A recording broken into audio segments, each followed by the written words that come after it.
सबके चटवले धूल माटी बाए जान। भाजपा के चटवले धूल माटी बाए जान। एगो नया पजब से आइल कांग्रेस पार्टी बाए जान। एगो नया पजब से आइल कांग्रेस पार्टी बाए जान। मोदी अमित शाह के हुलिया बिगड़ल है बा। इंस्टाग्राम पर उतबाजी मरल है बा। सारा भाजपा लोग के हुलिया बिगड़ल है बा। इंस्टाग्राम पर उतबाजी मरल है बा। लोग वो करे करे सपोर्ट बनता साथी जान। एगो नया पजब से आइल कांग्रेस पार्टी हे जान।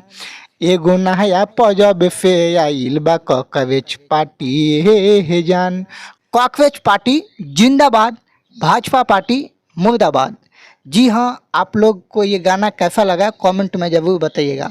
और जो भी युवा को कॉकरोच बोला है कि युवा एक कॉकरोच जैसा है, वह बिल्कुल गलत बोला है। सोशल मीडिया के माध्यम से युवा ने उन सभी लोगों को सबक सिखाने